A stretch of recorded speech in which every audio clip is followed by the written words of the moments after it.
ইমরান খানের মুক্তির দাবিতে পাকিস্তানের ইসলামাবাদে ব্যাপক সমাবেশ। 2 সপ্তাহের আলটিমেটাম পিটিআইয়ের, লাহোরে নতুন কর্মসূচি ঘোষণা। এবং মালদ্বীপে চলতি মাসে আসতে পারে নতুন কর্মী নিয়োগের ঘোষণা। আশার আলো দেখছেন প্রবাসীরা। কর্মসংস্থান যাচাই করেই যাওয়ার আহ্বান বাংলাদেশ মিশনের।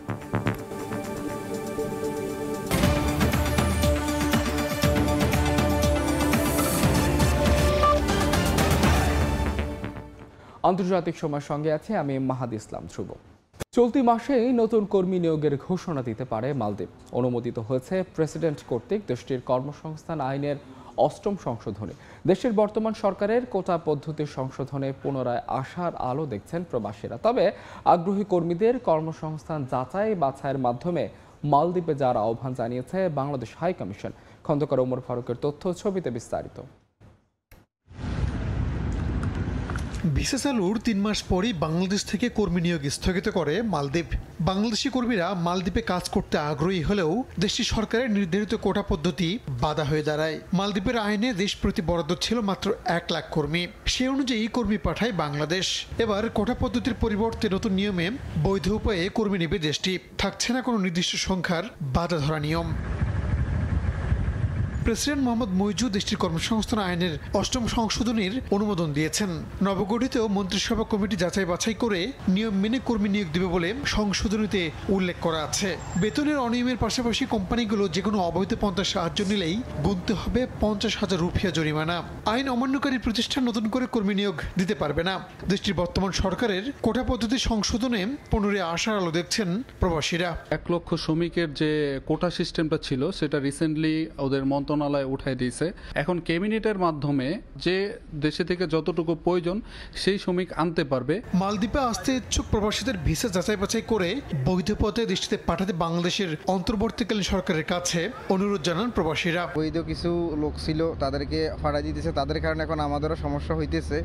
তো আমি আসলে বর্তমানে আমাদের যে অন্তর্বর্তীকালে যে সরকার আছে তার কাছে আমরা রিকোয়েস্ট করব, মালদ্বীপে তারা কি বৈধভাবে আসতেছে না অবৈধভাবে বা ফ্রি ভিসা আসতেছে, এগুলো যাচাই বাছাই করে যেন তাদেরকে পাঠানো হয়। মালদ্বীপে কাজের ভিসায় আসতে ইচ্ছুকদের 2 দেশের সরকারি নির্দেশনা মেনেই আসার পরামর্শ দিয়েছে দেশটিতে নিযুক্ত বাংলাদেশ হাই কমিশন। আমরা বাংলাদেশ থেকে যারা নতুনভাবে মালদ্বীপে কাজ করতে আসবেন অবশ্যই তারা সঠিকভাবে যাচাই বাছাই করে কোম্পানি সম্পর্কে খোঁজখবর নিয়ে এবং আপনার যে ভিসা সেটি যাচাই করে আমাদের বিএমইটি ক্লিয়ারেন্স নিয়ে তারপরেই মালদ্বীপে আসবেন। কর্মসংস্থান আইনের সংশোধনীয় খসড়া তৈরির তারিখ থেকে 3 মাসের মধ্যে সরকারি গেজেট প্রকাশ করে নতুন কর্মী নিয়োগের কথা বলা হয়েছে। সময় সংবাদ, মালদ্বীপ। যুক্তরাজ্যের পর এবার জার্মানিতেও অবৈধ অভিবাসন প্রত্যাশীদের রুয়ান্ডায় পাঠানোর প্রস্তাব উঠেছে। গত কয়েক বছর ধরে অবৈধ অভিবাসন প্রত্যাশীদের সংখ্যা বাড়ছে দেশটিতে। এশিয়া, আফ্রিকার পাশাপাশি পূর্ব ইউরোপের বিভিন্ন দেশ থেকেও প্রতিদিন শত শত মানুষ অবৈধভাবে সীমান্ত পাড়ি দিয়ে জার্মানিতে প্রবেশের চেষ্টা করছে। অবৈধ অভিবাসী প্রবেশে লাগাম টানতে এমন প্রস্তাব বার্লিনের। দেশ রুয়ান্ডার মধ্যে একটি চুক্তি হয়। এতে বলা হয় যুক্তরাজ্যে আগত অবৈধ অভিবাসন প্রত্যাশীদের রুয়ান্ডার বিশেষ আশ্রয় কেন্দ্রে রাখা হবে। বিনিময়ে ব্রিটেনের সরকার বড় অঙ্কের অর্থ পরিশোধ করবে রুয়ান্ডাকে। চুক্তি অনুযায়ী 2023 সাল থেকে রুয়ান্ডায় অবৈধ অভিবাসন প্রত্যাশীদের পাঠানো শুরু করে সাবেক ব্রিটিশ প্রধানমন্ত্রী ঋষি সুনাক নেতৃত্বাধীন সরকার। যদিও 2024 সালের নির্বাচনে লেবার পার্টি ক্ষমতায় আসার পর চুক্তিটি বাতিল হয়। যুক্তরাজ্যের মতো জার্মানিতেও অবৈধ অভিবাসন প্রত্যাশীদের ভিড় বাড়ছে। অবৈধ অভিবাসী প্রবেশে লাগাম টানতেই তাদের রুয়ান্ডায় পাঠানোর প্রস্তাব দিয়েছেন জার্মানির অভিবাসন বিষয়ক কমিশনার ইওয়াকিম স্ট্যাম্প। তিনি জানান, বছরে গড়ে 10,000-এর বেশি অভিবাসী অবৈধভাবে জার্মানিতে প্রবেশের চেষ্টা করেন। দ্রুত কোনো ব্যবস্থা না নিলে আগামীতে পরিস্থিতি খারাপ হবে। সমস্যা সমাধানে এই মুহূর্তে রুয়ান্ডা ছাড়া অন্য কোনো বিকল্প নেই বলেও উল্লেখ করেন তিনি।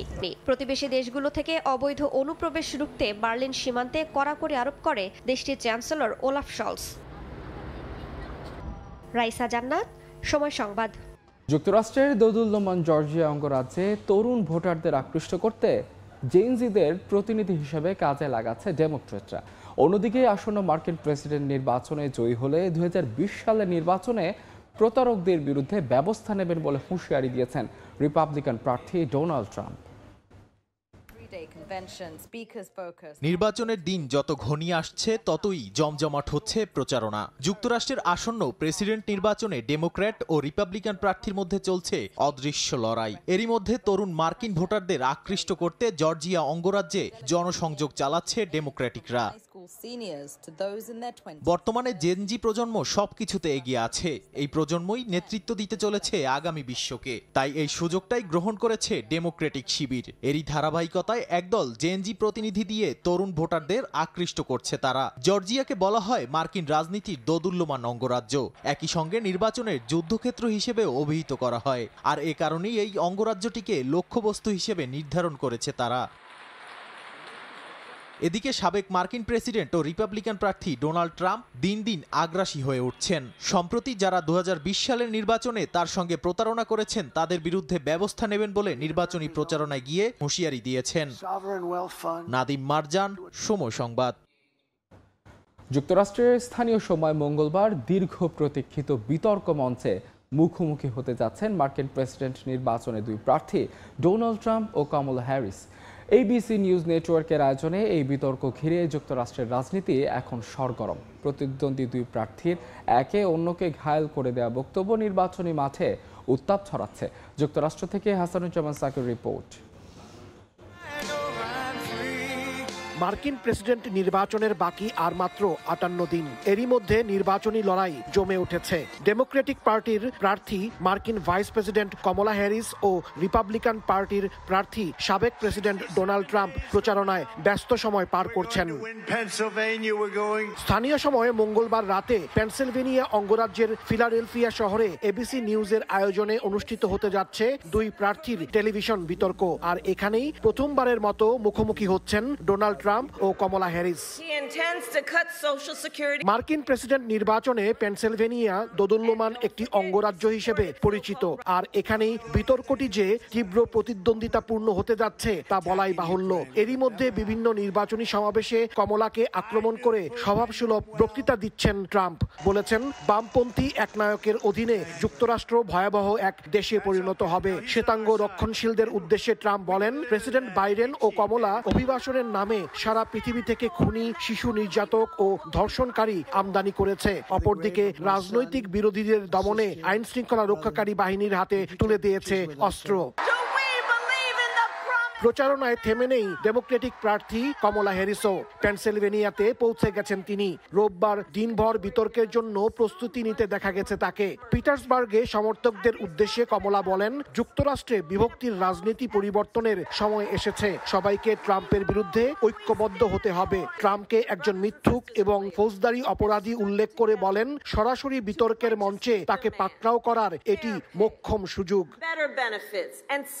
মার্কিন প্রেসিডেন্ট নির্বাচনে প্রতিদ্বন্দ্বী প্রার্থীদের মধ্যে টিভি বিতর্ক একটি প্রচলিত রেওয়াজ। এই বিতর্ক জনসমর্থন আদায়ে গুরুত্বপূর্ণ ভূমিকা রাখে। তাই মঙ্গলবারের বিতর্ক ঘিরে ট্রাম্প ও কমলার সমর্থকদের মধ্যে যেমন বিরাজ করছে উত্তেজনা, তেমনি মার্কিন জনগণও অধীর আগ্রহে অপেক্ষা করছেন সম্মুখ সমরে এই তর্কযুদ্ধ দেখার জন্য। হাসানুজ্জামান সাকি, সময় সংবাদ, যুক্তরাষ্ট্র।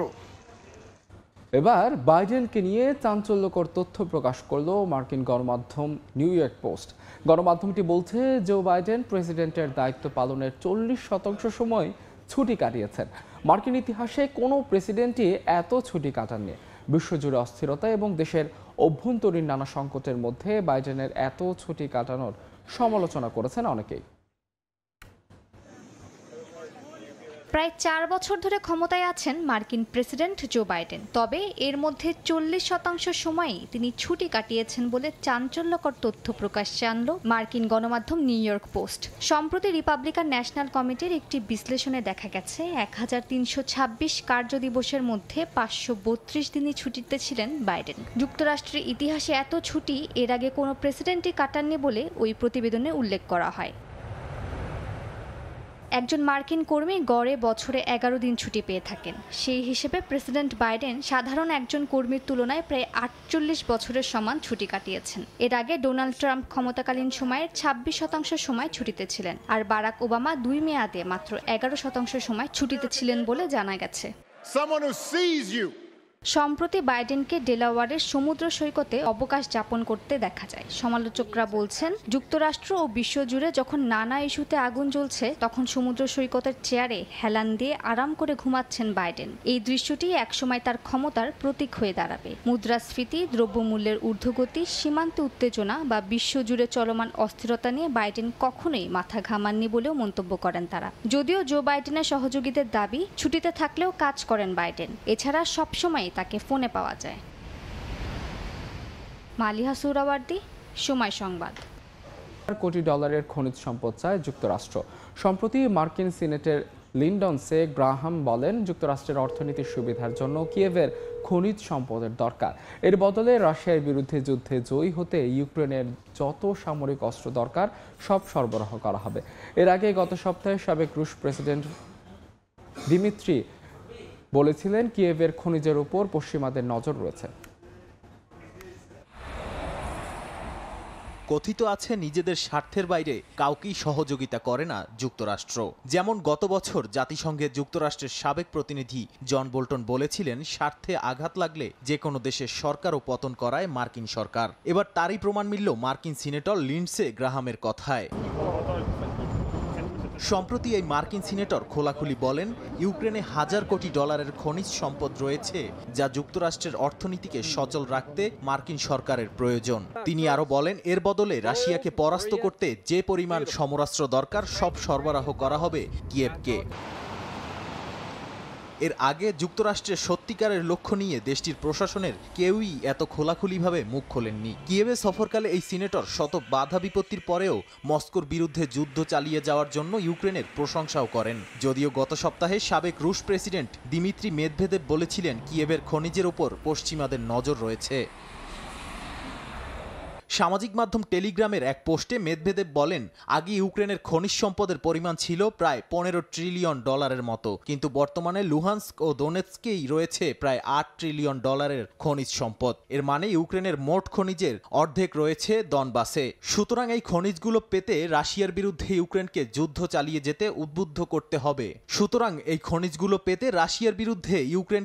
চালিয়ে যেতে উদ্বুদ্ধ করতে হবে। তারা নির্লজ্জের মতো সরাসরি সেটাই করছে বলে কটূক্তি করেন মেদভেদেভ।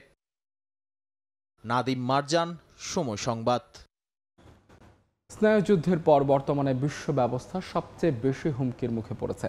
যুক্তরাষ্ট্র এবং যুক্তরাজ্যের গোয়েন্দা সংস্থার একটি যৌথ প্রতিবেদনে এমন তথ্যই উঠে এসেছে।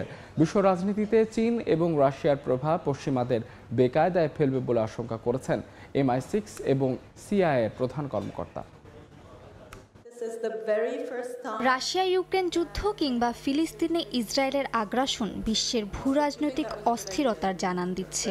বর্তমান বিশ্বে প্রায় সব ভূরাজনৈতিক দ্বন্দ্বে পশ্চিমা বিশ্বের প্রত্যক্ষ পরোক্ষ প্রভাব কেউই অস্বীকার করতে পারবে না। তবে চীন রাশিয়ার শক্তিশালী উত্থান যুক্তরাষ্ট্রের জন্য হুমকি বলে মনে করছে দুই দেশের গোয়েন্দা সংস্থা। স্নায়ুযুদ্ধের পর এই প্রথম পশ্চিমারা এমন অনিশ্চিত অবস্থায় পড়েছে বলে মন্তব্য করেছেন MI6 এবং CIA এর প্রধান কর্মকর্তা বার্নস ও মুর।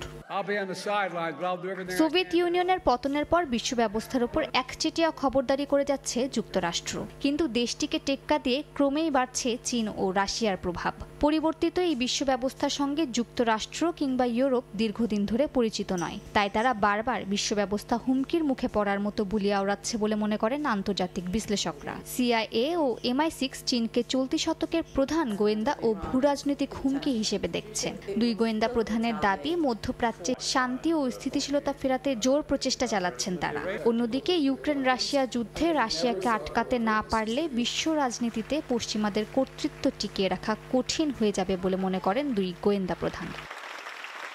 চীনের প্রভাব এবং রাশিয়ার সামরিক অভিযানের প্রেক্ষাপটে বিশ্বের শাসন ব্যবস্থার মৌলিক কাঠামোকে পরিবর্তনের পরামর্শ দিয়েছে পশ্চিমা গোয়েন্দারা। বদলে যাওয়া বিশ্ব ব্যবস্থা নিয়ে পশ্চিমাদের সতর্ক অবস্থানে থাকারও পরামর্শ দেন তারা। চীন রাশিয়ার প্রভাব বাড়ার কারণে নতুন সাইবার আক্রমণ, কৃত্রিম বুদ্ধিমত্তার অপব্যবহার এবং নতুন ভূরাজনৈতিক উত্তেজনা বিশ্বকে একটি অস্বাভাবিক ও অস্থির পরিস্থিতির দিকে ঠেলে দিতে পারে বলে ধারণা করছে এই দুই পশ্চিম গোয়েন্দা সংস্থা।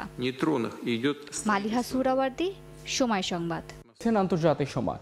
SpaceX তাদের স্টারশিপ মহাকাশযান দিয়ে প্রথমবার মানববিহীন মঙ্গল অভিযানে প্রস্তুতি নিচ্ছে।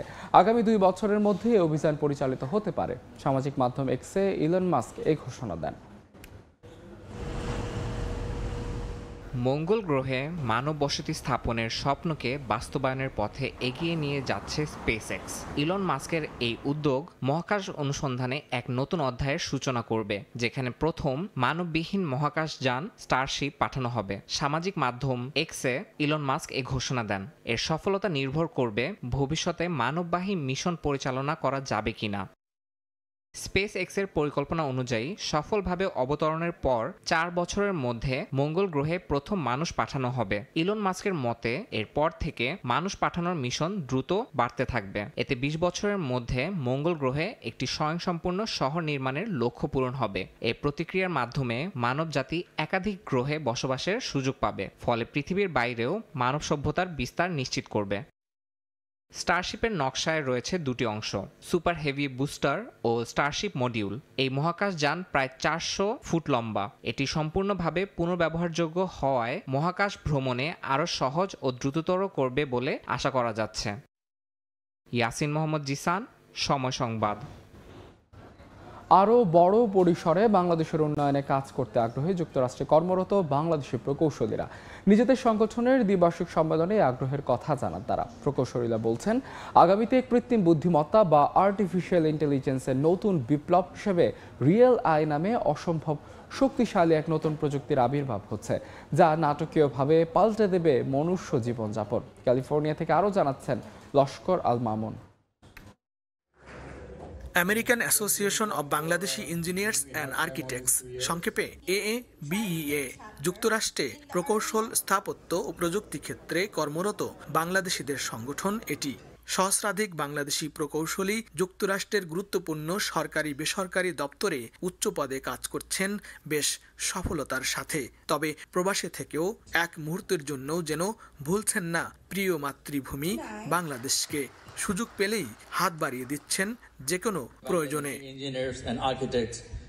ক্যালিফোর্নিয়ায় AABEA এর 3 দিন ব্যাপী দ্বিবার্ষিক সম্মেলনের দ্বিতীয় দিনে বাংলাদেশের উন্নয়নে কাজ করতে নিজেদের আগ্রহের কথা জানান প্রকৌশলীরা। আমাদেরকে যদি গভর্নমেন্ট এই সুযোগটা দেয় তাহলে তো ডেফিনেটলি আমরা চাইবো বাংলাদেশের জন্য কিছু করতে, কারণ আফটার অল আমরা সবাই বাংলাদেশ। আমরা কোনো কন্ডিশন নিয়ে সাপোর্ট দিব না, আমরা আনকন্ডিশনাল সাপোর্ট দিব। ইনশাল্লাহ আমরা যে কোনো প্রজেক্টে বাংলাদেশে কাজ করার জন্য প্রস্তুত।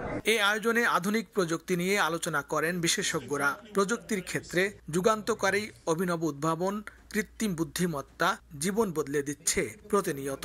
আগামী 10 বছরে কৃত্রিম বুদ্ধিমত্তা কোন পর্যায়ে পৌঁছাবে তা নিয়ে বিজ্ঞানী কিংবা বিশেষজ্ঞদের কৌতূহলের কোনো কমতি নেই। তাঁদেরই একজন ভাইল ফরমিয়ন নামে এক অধরা কণার অস্তিত্ব আবিষ্কারক, যুক্তরাষ্ট্রের বিখ্যাত প্রিন্সটন বিশ্ববিদ্যালয়ের পদার্থবিজ্ঞান বিভাগের ইউজিন হিগিংস অধ্যাপক। বাংলাদেশি এই গবেষক আগামীর কৃত্রিম বুদ্ধিমত্তা নিয়ে জানালেন বিস্ময়কর তথ্য।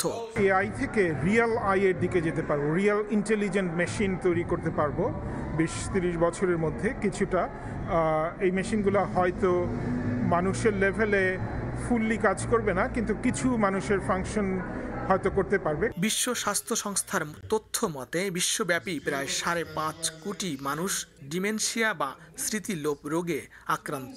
বর্তমান বিশ্বে 7ম মৃত্যুর প্রধান কারণ এটি। মানুষের মস্তিষ্কের ক্ষমতা বৃদ্ধি ও ডিমেনশিয়ায় আক্রান্ত হওয়া বিলম্ব করতে ইঞ্জিনিয়ারিং তত্ত্ব তুলে ধরেন যুক্তরাষ্ট্রের ইউনিভার্সিটি অফ ইলিনয় আরবানা শ্যাম্পেনের মেকানিক্যাল সায়েন্স অ্যান্ড ইঞ্জিনিয়ারিং বিভাগের এই অধ্যাপক। ডিমেনশিয়াটা ডিলে করতে পারি, এটা হচ্ছে ইঞ্জিনিয়ারিং একটা প্রসেস দিয়ে আমার শরীরে এই ডিমেনশনটা ডিলে হচ্ছে। তো এটি হচ্ছে আমাদের মেইন কন্ট্রিবিউশন। যুক্তরাষ্ট্রে কর্মরত বাংলাদেশি প্রকৌশলীদের জাতীয় কনভেনশন ও সংগঠনের 40 বছর পূর্তি উৎসব শেষ হয় স্থানীয় সময় রোববার। এবার 5 বিশিষ্ট প্রকৌশলীকে সম্মাননা প্রদান করা হয়। সম্মেলনের গালা নাইটে মনোজ্ঞ সাংস্কৃতিক অনুষ্ঠানে গান পরিবেশন করেন কুমার বিশ্বজিৎ। অনেকটা কাকতালীয়ভাবে নিজের সঙ্গীত জীবনের 40 বছর পূর্তি পালনে সুরের জাদুতে মুগ্ধ করেন দর্শকদের।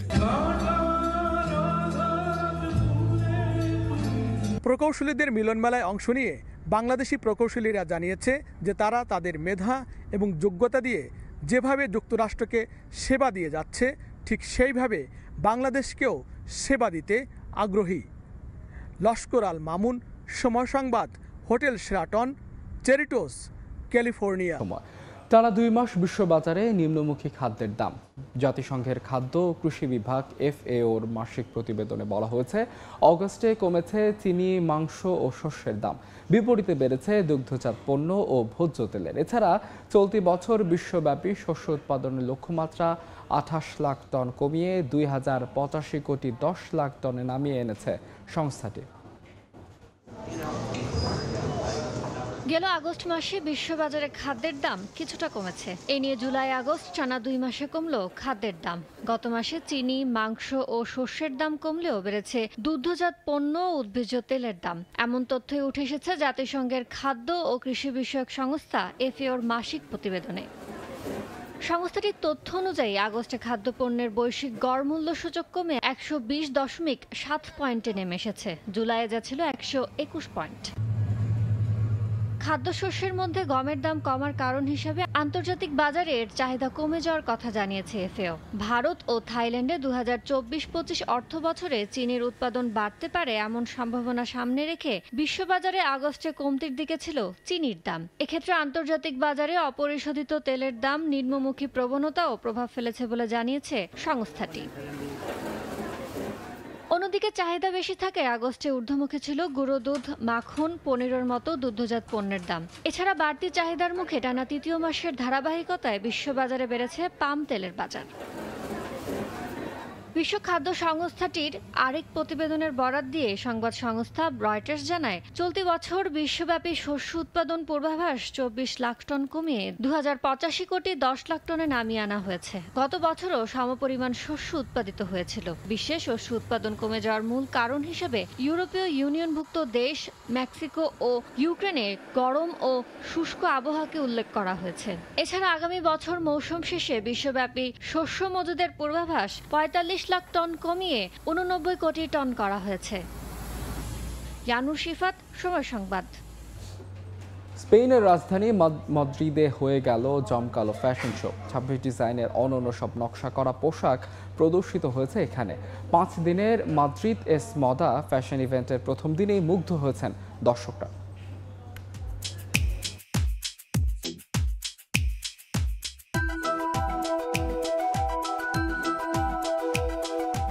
হঠাৎ দেখে মনে হতে পারে কোনো এক রাস্তায় হাঁটছেন মডেলরা, যাদের পরনে হাল ফ্যাশনের পোশাক। তবে সাধারণ কোনো রাস্তায় নয়, স্পেনের ঐতিহাসিক স্মৃতিস্তম্ভ পুয়ের্তা দে আলকালায় হয়েছে এ আয়োজন। পাথরের এই ঐতিহ্যবাহী প্রাচীন প্রবেশদ্বার, যেটি একসময় ছিল বিজয়ের প্রতীক, এখন যেন ফ্যাশনের এক নতুন অধ্যায় রচনা করছে, যেখানে দেখা মিলছে ঐতিহ্য ও আধুনিকতার মেলবন্ধন। আভিজাত্যের ছোঁয়ায় শৈল্পিক ছাপ ফুটে উঠেছে মডেলদের পোশাকে। মাদ্রিদের এই ফ্যাশন শোতে অংশ নিয়েছেন স্পেনের খ্যাতনামা ডিজাইনাররা। তারা তাদের নতুন ডিজাইন দর্শকদের সামনে তুলে ধরছেন। পেদ্রো দেল হিয়েরো, রবার্তো ভেরিনো সহ আরও অনেক ডিজাইনারের অনন্য সব নকশার মাধ্যমে ফ্যাশনকে নতুন এক রূপ দেওয়া হয়েছে। আগামী 5 দিন ব্যাপী মাদ্রিদের বিখ্যাত স্থানগুলোতে চলবে এই ফ্যাশন উৎসব। বিখ্যাত স্থানগুলোর পটভূমিতে ফ্যাশনকে নতুন রূপে উপস্থাপন করায় মুগ্ধ হচ্ছেন দর্শকরা। আমাদের জন্য এটি একটি দারুণ অভিজ্ঞতা ছিল।